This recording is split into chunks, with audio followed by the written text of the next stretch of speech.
خلق الانسان علمه البيان. سجدے کا طریقہ، تکبیر کہہ کر سجدے میں جانا، یعنی جب آپ سیدھے کھڑے ہو گئے تھے اسٹریٹ اور ربنا ولک الحمد اور تسبیحات آپ نے وہ پڑھ لی، دعائیں پڑھ لی، تو پھر اس کے بعد اب آپ سجدے میں اب جا رہے ہیں اور سجدے میں جاتے ہوئے اللہ اکبر کہیں گے. پھر جب آپ صلی اللہ علیہ وسلم سجدے کے لیے جھکتے تو اللہ اکبر کہتے. یہ صحیح بخاری کی روایت ہے. ثم کبر وسجد، سنن نبی داؤد کی روایت ہے. پھر آپ نے تکبیر کہی اور سجدہ کیا. سجدے میں جاتے ہوئے گھٹنوں سے پہلے ہاتھ رکھنا، یہ مسئلہ بہت متنازع فی ہے اور ہمیشہ لوگوں کے بیچ میں سوال کی شکل میں بار بار ابھرتا رہتا ہے کہ پہلے گھٹنے رکھیں یا پہلے ہاتھ رکھیں. تو کیا پتا چلا؟ پہلے ہاتھ رکھنے پھر گھٹنے رکھنے. ابن عمر رضی اللہ عنہما سے مروی ہے کہ وہ سجدہ کرتے وقت گھٹنوں سے پہلے اپنے ہاتھ زمین پر رکھتے تھے اور کہتے ہیں کہ رسول اللہ صلی اللہ علیہ وسلم ایسا ہی کیا کرتے تھے. نافع کہتے ہیں کہ ابن عمر رضی اللہ عنہما سجدہ کرتے وقت گھٹنوں سے پہلے اپنے ہاتھ زمین پر رکھتے تھے. ابو ہریرہ سے مروی ہے، کہتے ہیں کہ رسول اللہ صلی اللہ علیہ وسلم نے فرمایا، جب تم میں سے کوئی سجدہ کرے تو ایسے نہ بیٹھے جیسے کہ اونٹ بیٹھتا ہے، اس کو چاہیے کہ اپنے ہاتھ اپنے گھٹنوں سے پہلے رکھے. یعنی کچھ لوگ کیا کرتے ہیں، پہلے گھٹنے رکھ کے بیٹھتے ہیں پھر سجدے میں جاتے ہیں. ایسا نہیں کرنا چاہیے. اسٹریٹ کھڑے اللہ اکبر کہہ کے نیچے گئے، پہلے ہاتھ رکھے پھر گھٹنے رکھے پھر بیٹھے. ٹھیک ہے. 7 اعضاء پر سجدہ کرنا. عباس بن عبد المطلب رضی اللہ عنہ سے روایت ہے کہ انہوں نے رسول اللہ صلی اللہ علیہ وسلم کو فرماتے ہوئے سنا، جب کوئی بندہ سجدہ کرتا ہے تو اس کے ساتھ 7 اعضاء سجدہ کرتے ہیں، اس کی پیشانی اور اس کے دونوں ہاتھ اور اس کے دونوں گھٹنے اور اس کے دونوں قدم. یہ جو ناک ہے، یہ یعنی جب پیشانی رکھیں گے تو ناک تو پیشانی سے بھی اونچا ہے، وہ بھی ساتھ رکھا جائے گا. ابن عباس رضی اللہ عنہما سے مروی ہے کہ وہ نبی صلی اللہ علیہ وسلم سے بیان کرتے ہیں کہ آپ نے فرمایا، ہمیں حکم دیا گیا ہے کہ ہم 7 ہڈیوں پر سجدہ کریں. 7 ہڈیوں پر سجدہ کریں. تمام اعضاء کا سجدہ کرنا. آپ صلی اللہ علیہ وسلم فرماتے تھے، اپنے بازوؤں کو درندے کے پھیلانے کی طرح زمین پر نہ پھیلاؤ جیسے شیر چیتا وغیرہ بیٹھتا ہے، اور تم اپنی ہتھیلیوں پر ٹیک لگاؤ. ہتھیلیاں یعنی ہاتھ. اور اپنی بغلوں کو دور رکھو، یعنی ساتھ چمٹ کے نہیں رکھو. پھر جب تم ایسا کرو گے تو تمہارا ہر عضو تمہارے ساتھ سجدہ کرے گا. ورنہ کیا ہے، کچھ عضو ریسٹنگ پوزیشن میں آ جاتے ہیں اور کچھ سجدہ کر رہے ہوتے ہیں. تو جب انسان ہتھیلیوں پر اپنا پورا وزن ڈالتا ہے تو پھر سارے کا سارا جسم ایک طرح سے سجدے میں ہوتا ہے. ادھر سے گھٹنے لگے ہوئے ہیں، ادھر سے پاؤں لگے ہوئے، ادھر سے سر لگا ہوا ہے، ادھر سے ہتھیلیاں. اور اگر آپ کونیاں زمین پر ٹکا دیتے ہیں تو کیا ہوتا ہے، آپ آرام کی پوزیشن میں آ جاتے ہیں، آرام ہونے لگتا ہے. اور جو شخص 7 اعضاء پر سجدہ نہ کرے اس کا کیا حال ہے. بخاری اور مسلم کی روایت ہے، سجدہ کرنے والے کے لیے جائز نہیں کہ وہ 7 اعضاء میں سے کسی بھی چیز کو اٹھائے، کیونکہ نبی صلی اللہ علیہ وسلم نے فرمایا، مجھے 7 ہڈیوں پر سجدہ کرنے کا حکم دیا گیا ہے. پیشانی پر اور اپنے ہاتھ سے ناک کی طرف اشارہ کیا، دونوں ہاتھوں، دونوں گھٹنوں اور دونوں پاؤں کی انگلیوں پر. اگر وہ اپنے دونوں پاؤں یا ان میں سے کوئی ایک، یا دونوں ہاتھ یا ان میں سے کوئی ایک، یا اپنی پیشانی یا اپنی ناک یا ان دونوں کو اٹھا لے تو اس کا سجدہ باطل ہو جائے گا اور اسے شمار نہیں کیا جائے گا. اور جب سجدہ باطل ہو گیا تو نماز بھی باطل ہو جائے گی. یعنی اگر کوئی شخص صرف ایک ہاتھ رکھتا ہے دوسرا رکھتا ہی نہیں، صرف پیشانی رکھتا ناک رکھتا ہی نہیں، یا صرف ناک رکھتا پیشانی نہیں رکھتا، یا پھر گھٹنے تو رکھے ہوئے کیونکہ اس کے بغیر تو نیچے جا نہیں سکتے، تو گھٹنے اس طرح رکھے کہ پیچھے سے پاؤں اٹھ گئے، تو پاؤں اٹھنے نہیں چاہیے، پاؤں زمین کے ساتھ لگے رہنے چاہیے. تو اگر یہ 7 اعضاء نہیں لگے زمین پر تو سجدہ نہیں ہوگا. سجدہ نہیں ہوا تو نماز نہیں ہوگی. یہ یاد رکھیے، یہ بہت اہم بات ہے، یہ نماز کا اہم ترین حصہ ہے. چہرے کو اچھی طرح زمین پر ٹکانا. ایک طویل حدیث میں رفاعہ سے روایت ہے کہ نبی صلی اللہ علیہ وسلم نے ایک آدمی سے فرمایا جو نماز پڑھ رہا تھا، اور نبی صلی اللہ علیہ وسلم نے اسے نماز لوٹانے کا حکم دیا اور فرمایا جب تم سجدہ کرو تو اپنے چہرے اور ہاتھوں کو زمین پر اچھی طرح لگاؤ، یہاں تک کہ تمہاری ہر ہڈی اطمینان کے ساتھ اپنی جگہ پر چلی جائے. ٹھیک ہے، یعنی اچھی طرح ٹک کے کرو سجدہ، جلدی میں نہیں، کیونکہ جو جلدی میں کرتا ہے وہ ایسے ہی جیسے ٹھونگا مار رہا ہو. ناک اور پیشانی اچھی طرح زمین پر ٹکانا. سنن الترمذی کی روایت ہے، نبی صلی اللہ علیہ وسلم جب سجدہ کرتے تو اپنی ناک اور اپنی پیشانی خوب اچھی طرح زمین پہ جماتے اور اپنے دونوں ہاتھوں کو اپنے دونوں پہلوؤں سے دور رکھتے اور اپنی دونوں ہتھیلیوں کو دونوں کندھوں کے مقابل رکھتے، یعنی دونوں کندھوں کے مقابل آگے، یعنی کہ ایسے باہر کر کے سامنے ہی، یعنی جیسے جہاں کندھے آ رہے ہیں وہیں ہاتھ آ رہے ہیں. ابن عباس رضی اللہ عنہما سے روایت ہے کہ آپ صلی اللہ علیہ وسلم نے فرمایا اپنی ناک کو بھی زمین پر رکھ دو تاکہ وہ بھی تمہارے ساتھ سجدہ کرے. ناک کو پیشانی کی طرح زمین پر پہنچانا. آپ صلی اللہ علیہ وسلم فرمایا کرتے تھے اس شخص کی نماز نہیں جس نے اپنی ناک کو زمین تک اتنا نہیں پہنچایا جتنا کہ اس کی پیشانی پہنچتی ہے. دونوں ہاتھوں کا سجدہ. ابن عمر بیان کرتے ہیں کہ بے شک دونوں ہاتھ بھی سجدہ کرتے ہیں جس طرح چہرہ سجدہ کرتا ہے. جب تم میں سے کوئی سجدے میں زمین پر اپنا چہرہ رکھے تو ہاتھ بھی زمین پر رکھے، اور جب چہرہ اٹھائے تو انہیں بھی اٹھا لے. ٹھیک ہے، سجدے کے وقت ہاتھ بھی زمین پر، چہرہ اٹھے تو ساتھ وہ بھی اٹھا لیے جائیں. ہاتھوں کو دونوں کانوں کے برابر رکھنا. وائل بن حجر سے مروی ہے، انہوں نے کہا اور جب سجدے میں گئے تو اپنے ہاتھوں کو اپنے دونوں کانوں کے برابر رکھا. ہاتھوں کو کندھوں کے برابر رکھنا. اب یہاں آپ دیکھیے ایک روایت میں آ رہا ہے دونوں کانوں کے برابر اور یہاں کندھوں کے برابر، تو کندھے اور کان سجدے میں قریب قریب ہی ہوتے ہیں. پھر سجدہ کیا اور اپنے دونوں ہاتھوں کو اپنے کندھوں کے برابر رکھا. یہ تھوڑے آگے تھوڑے پیچھے ہو جائے تو کوئی حرج نہیں، دونوں طرح سے ٹھیک ہے. ہاتھوں کی انگلیاں قبلہ رخ کرنا، سامنے رکھنا. کچھ لوگ یوں کر کے سجدہ کر رہے ہوتے ہیں، انگلیوں کا اینگل ٹیڑھا ہو رہا ہوتا ہے. نہیں، انگلیاں سیدھی رکھنی ہے. محمد ابن عمرو ابن عطا سے روایت ہے، کہتے ہیں کہ آپ صلی اللہ علیہ وسلم جب سجدہ کرتے تو اپنے دونوں ہاتھوں کو رکھتے اس حالت میں کہ نہ زمین پر بچھے ہوتے اور نہ سمٹے ہوتے. بچھے ہوتے کا مطلب یعنی یوں کھول کے ایسے نہیں رکھے ہوتے تھے اور نہ یوں اکڑائے ہوتے، جیسے پہلے ہم نے بات کی تھی ہاتھ پکڑنے کی، یعنی کہ نیچرل پوزیشن میں. اور انگلیوں کا رخ سیدھا قبلے کی طرف کرتے تھے. واستقبل باطراف اصابعه القبلہ، یعنی سجدہ کرتے ہوئے ان دونوں ہاتھوں کی انگلیوں کے اطراف قبلے کی طرف. اطراف کناروں کو کہتے ہیں. انگوٹھا تو obviously ادھر ہو جائے گا لیکن باقی سامنے کی طرف رہے، ہاتھ کو ٹیڑھا نہ کیا جائے. ہاتھوں کی انگلیاں ملانا. وائل بن حجر سے مرفوع ہے کہ جب آپ رکوع کرتے تو انگلیاں کھول لیتے، اسی لیے پھر ہم گھٹنے کو ایک طرح سے پکڑ لیتے ہیں، اور جب سجدہ کرتے تو انگلیوں کو ملا لیتے. سجدے کے وقت اتنا بڑا ہاتھ نہیں کھولا جائے گا، بس ایسے نیچرل سیدھا رکھتے ہوئے، تھوڑی بہت اگر ہلکا سا گیپ ہے بھی تو ٹھیک، اکڑا کے نہیں رکھنا، بس نیچرل وے میں. ہتھیلیوں پر ٹیک لگانا. اور آپ اپنی ہتھیلیوں پر ٹیک لگاتے تھے اور ان کو پھیلاتے تھے، یعنی پوری طرح بچھا دیتے تھے. پھیلانے کا مطلب یہ ہے، کھولنا نہیں ہے. اور ان کی انگلیوں کو ملاتے تھے اور ان کو قبلہ رخ کرتے تھے. ہتھیلی کے اندرونی حصے پر سجدہ کرنا، یعنی انگلیوں پر نہیں بلکہ ہتھیلی پر بوجھ آنا چاہیے. ویسے تو پورے ہاتھ پہ ہی آ جاتا ہے لیکن ہتھیلی پر زیادہ حصہ. براء ابن عازب کہتے ہیں کہ رسول اللہ صلی اللہ علیہ وسلم ہتھیلی کے اندرونی حصے پر سجدہ کرتے تھے، یعنی ہاتھ رکھے نا تو اپنے اپنے ڈیسک پہ ہاتھ رکھے. تو اب آپ دیکھیں جب ہتھیلی پر آپ زور دیں گے تو انگلیوں پر نہ ہونے کے برابر آئے گا، ٹچ تو کرنی ہوگی زمین پر، یعنی آپ نے انگلیوں پہ نہیں کرنا. کرے اب انگلیوں پہ بوجھ ڈالے، ایسا نہیں کرنا. کیسے کرنا؟ ہاتھ کے اوپر، ہتھیلی پر. انگلیوں پر کریں گے تو ہتھیلیاں اوپر اٹھ جائیں گی. یہ جو پام ہے نا، یہ والا حصہ، یہ ہتھیلی ہوتی ہے اور اس سے اوپر کلائی ہوتی ہے. بازوؤں کو کھلا رکھنا اور زمین سے جدا کرنا، زمین پہ لیٹنا نہیں آپ نے. مسند احمد کی روایت ہے، پھر اللہ اکبر کہتے ہوئے سجدے میں جھک جاتے اور اپنے بازوؤں کو جدا اور کھلا رکھتے تھے، پیٹ سے لگنے نہیں دیتے تھے، کیونکہ ہر اس چیز سے منع کیا گیا جو وہاں ریسٹنگ پوزیشن بن جائے.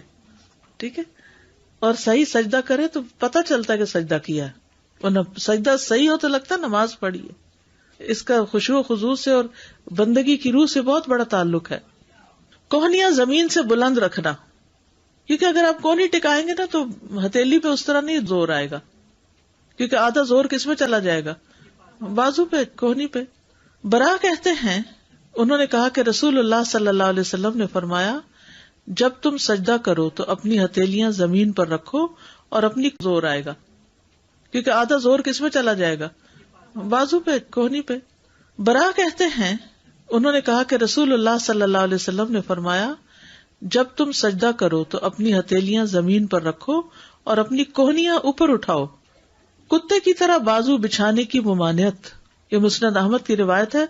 انس رضی اللہ عنہ نبی صلی اللہ علیہ وسلم سے روایت کرتے ہیں کہ آپ صلی اللہ علیہ وسلم نے فرمایا تم میں سے کوئی شخص نماز میں کتے کی طرح اپنے بازو نہ بچھائے، یعنی کونیاں نیچے لگا کے بازو بچھانے نہیں، ریسٹنگ پوزیشن میں سجدہ نہیں کرنا، ہتھیلیوں پہ کرنا، بازو اوپر رکھنے. ہاتھوں کے درمیان اتنا فاصلہ کہ پیچھے سے بغلوں کی سفیدی نظر آئے، یعنی بالکل منہ کے ساتھ لگا کے ہاتھ نہیں رکھنے، ذرا کھلے رکھنے کہ بغلیں کھل جائیں. یہ بھی نہیں کہ اتنا کھلا کر دیں، اعتدال میں رکھیں گے لیکن بغلیں کھلی ہوں گی. عبداللہ بن مالک بن بحینا روایت کرتے ہیں کہ نبی صلی اللہ علیہ وسلم جب نماز پڑھتے تو سجدے کی حالت میں اپنے ہاتھوں کو کشادہ رکھتے، یعنی پہلوؤں سے دور رکھتے، یہاں تک کہ آپ کی بغلوں کی سفیدی نمایاں طور پر ظاہر ہوتی. ٹھیک ہے، اصل میں آپ صلی اللہ علیہ وسلم اسمارٹ بھی تھے نا، تو بازوں کا گوشت لٹک نہیں رہا تھا، یا پیٹ اتنا بڑا نہیں تھا، یا ویسے اوپر کا حصہ اتنا بھاری نہیں تھا، لہذا جب آپ کھولتے تو پیچھے سے دیکھنے والا آپ کے بغلوں تک دیکھ لیتا. نبی صلی اللہ علیہ وسلم کی زوجہ میمونہ رضی اللہ عنہا سے روایت ہے، انہوں نے کہا رسول اللہ صلی اللہ علیہ وسلم جب سجدہ کرتے تو اپنے ہاتھوں کے درمیان فاصلہ کرتے، اپنے ہاتھوں کے درمیان یعنی یہ ہاتھ جو زمین پہ رکھے فاصلہ کرتے، یعنی انہیں پھیلا لیتے یہاں تک کہ پیچھے سے آپ کی بغلوں کی سفیدی دیکھی جا سکتی تھی. اور جب آپ بیٹھتے تو بائیں ران پر اطمینان سے بیٹھتے. ٹھیک ہے، یعنی جب آپ سجدے سے اٹھ کر بیٹھتے تو کیسے بیٹھتے؟ بائیں پاؤں کے اوپر. کوہنیوں کو پہلوؤں سے جدا کرنے میں مشقت اٹھانا. صاحب رسول صلی اللہ علیہ وسلم احمر بن جز بیان کرتے ہیں کہ رسول اللہ صلی اللہ علیہ وسلم جب سجدہ کرتے تو اپنے بازوؤں کو اپنے پہلوؤں سے اس قدر دور رکھتے کہ ہمیں آپ کی مشقت دیکھتے ہوئے آپ پہ ترس آتا، یعنی مشکل ہو جاتی. اور جب لمبا سجدہ کرے انسان اور اس پوزیشن میں تو اچھی خاصی مشقت ہے اس میں. دونوں ہاتھوں کو پہلوؤں سے اتنا دور رکھنا کہ بکری کا بچہ گزر سکے. ٹھیک ہے، یعنی دونوں ہاتھ دور رکھنا کہ نیچے سے کوئی چیز بھی گزر جائے تو گزر جائے. میمونہ رضی اللہ عنہا بیان کرتی ہیں کہ نبی صلی اللہ علیہ وسلم جب سجدہ کرتے تو اپنے ہاتھوں کو اپنے پہلوؤں سے دور رکھتے، حتیٰ کہ اگر بکری کا بچہ آپ کے ہاتھوں کے نیچے سے گزرنا چاہتا تو گزر سکتا تھا. پہلوؤں اور پیٹ کو ران سے جدا رکھنا، یعنی گھٹنوں سے اوپر والے حصے کو ران کہتے ہیں نا، تو پیٹ کو سجدے میں ٹانگ سے نہیں لگنے دینا، ران سے نہیں لگنے دینا، کھلا رکھنا. براء ابن عازب رضی اللہ عنہ سے مروی ہے کہ رسول اللہ صلی اللہ علیہ وسلم جب نماز پڑھتے تو سجدے میں اپنے دونوں بازو کھول لیتے، انہیں اپنے پہلوؤں سے دور رکھتے اور پیٹ کو زمین سے اونچا رکھتے، یعنی آپ اپنے بازوؤں کو کھول لیتے اور اپنے پہلوؤں سے دور رکھتے تھے اور اپنے پیٹ کو زمین سے اٹھا کر رکھتے تھے. اب ظاہر ہے جس کا پیٹ بہت نکلا ہوا ہو تو وہ پھر، یا جیسے پریگنینسی میں وہ تو اتنا نہیں اوپر اٹھایا جا سکتا، لیکن ایک نارمل صحت مند انسان جو ہے اس کے لیے یہ آسان ہے. پاؤں کی ایڑیاں ملانا، یہ نہیں کہ ہاتھ بھی کھلے اور ٹانگیں بھی کھلی ہیں تو وہ عجیب سی شکل بن جاتی ہے. ایڑیاں باہر ملی ہوئی ہوں. انگلیوں کو زمین پر لگانا، یعنی سجدے میں انگلیاں زمین پہ ٹچ کر رہی ہوں، پاؤں کی انگلیاں. اور آپ اپنے گھٹنوں اور پاؤں کی انگلیاں بھی زمین پر رکھتے تھے اور اپنے پاؤں کے اگلے حصوں کو قبلے کی طرف کرتے تھے. پاؤں کی انگلیاں بھی قبلہ رخ کرتے اور ایڑیوں کو ملاتے اور پاؤں کو کھڑا رکھتے تھے. آپ نے اسی کا حکم دیا. اور اپنے پاؤں کی انگلیوں کو کھول کر رکھتے تھے، یعنی انہیں کھچ کے نہیں رکھتے تھے بلکہ وہ کھلی رہتی تھی. پاؤں کی انگلیوں کو قبلہ رخ کرنا. ابو حمید ساعدی رضی اللہ عنہ نے فرمایا مجھے رسول اللہ صلی اللہ علیہ وسلم کی نماز تم سب سے زیادہ یاد ہے. ابو حمید کو ان کی نماز سب سے زیادہ یاد تھی. اور جب آپ نے سجدہ کیا تو نہ آپ دونوں ہاتھوں کو بچھائے ہوئے تھے اور نہ ہی انہیں سمیٹے ہوئے تھے، نہ دونوں ہاتھوں کو بچھائے ہوئے اور نہ سمیٹے ہوئے، اور آپ کے پاؤں کی انگلیاں قبلہ رخ تھیں۔ پاؤں کی انگلیاں کشادہ رکھنے میں ایک اور حدیث بھی ہے مسند احمد کی۔ اب سجدے میں اطمینان کا وجوب، اطمینان سے سجدہ کیا جائے۔ انس رضی اللہ عنہ سے روایت ہے کہ اللہ کے نبی صلی اللہ علیہ وسلم نے فرمایا، رکوع اور سجود کو مکمل کرو۔ اللہ کی قسم، جب بھی تم رکوع کرتے ہو اور جب بھی تم سجدہ کرتے ہو تو میں اپنی پیٹھ پیچھے تمہیں دیکھتا ہوں۔ یعنی نبی صلی اللہ علیہ وسلم کو یہ صلاحیت دی گئی تھی کہ وہ سامنے کے ساتھ ساتھ نماز میں لوگوں کو پیچھے سے بھی دیکھ لیں۔ سجدے میں اطمینان محمد صلی اللہ علیہ وسلم کی سنت ہے۔ حذیفہ رضی اللہ عنہ سے روایت ہے کہ انہوں نے ایک شخص کو دیکھا جو اپنا رکوع اور سجدہ پوری طرح نہیں کرتا۔ جب اس نے اپنی نماز پوری کر لی تو حذیفہ رضی اللہ عنہ نے اس سے فرمایا کہ تم نے نماز ہی نہیں پڑھی۔ ابو وائل راوی کہتے ہیں، میں خیال کرتا ہوں کہ حذیفہ رضی اللہ عنہ نے یہ بھی فرمایا کہ اگر تو ایسی نماز پہ مر جاتا تو محمد صلی اللہ علیہ وسلم کی سنت پر نہ مرتا۔ کیا نہیں کر رہا تھا؟ رکوع اور سجدہ پورا نہیں کر رہا تھا۔ تو جو رکوع اور سجدہ اطمینان سے نہ کرے، اس کو پورا طور پر ادا نہ کرے، تو وہ گویا ایسے ہی جیسے نماز ہی نہیں پڑھی اس نے۔ صحیح سجدہ نہ کرنے والا ملت محمد صلی اللہ علیہ وسلم پر نہیں ہوگا۔ ایک اور روایت میں، صحیح بخاری کی روایت میں ہی ہے کہ حضرت حذیفہ نے ایک شخص کو جب دیکھا کہ نہ رکوع پورا کرتا نہ سجدے، تو انہوں نے کہا، تم نے نماز ہی نہیں پڑھی۔ اگر تم مر گئے تو تمہاری موت اس فطرت پر نہیں ہوگی جس پر اللہ نے محمد صلی اللہ علیہ وسلم کو پیدا کیا۔ درست سجدے پر نماز کی قبولیت اور عدم قبولیت کا انحصار ہے۔ ابو ہریرہ رضی اللہ عنہ سے مرفوع روایت ہے کہ ایک آدمی 60 سال نماز پڑھتا ہے لیکن اس کی نماز قبول نہیں ہوتی۔ شاید اس کی وجہ کیا ہو کہ وہ رکوع تو پورے کرتا ہو لیکن سجدے مکمل نہ کرتا ہو، یا سجدے پورے کرتا ہو لیکن رکوع پورے نہ کرتا ہو۔ اتنی اہم بات ہے یہ۔ ابو مسعود انصاری بدری کہتے ہیں کہ رسول اللہ صلی اللہ علیہ وسلم نے فرمایا، اس شخص کی نماز کافی نہ ہوگی جو رکوع اور سجدوں میں اپنی پیٹھ سیدھی نہ رکھے، جو رکوع اور سجدوں میں اپنی پیٹھ سیدھی نہ رکھے، اس کی نماز کافی نہیں۔ امام ترمذی کہتے ہیں کہ امام شافعی، احمد اور اسحاق ابن راہویہ کہتے ہیں کہ جس نے رکوع اور سجدوں میں اپنی پیٹھ سیدھی نہ رکھی تو اس کی نماز فاسد ہے۔ سجدے کو مکمل کرنا۔ زید بن اسلم سے روایت ہے، انہوں نے کہا کہ ہم انس بن مالک رضی اللہ عنہ کے پاس گئے، انہوں نے پوچھا کہ تم نے نماز پڑھ لی؟ ہم نے کہا ہاں۔ آپ نے لونڈی سے فرمایا، میرے لیے وضو کا پانی لاؤ۔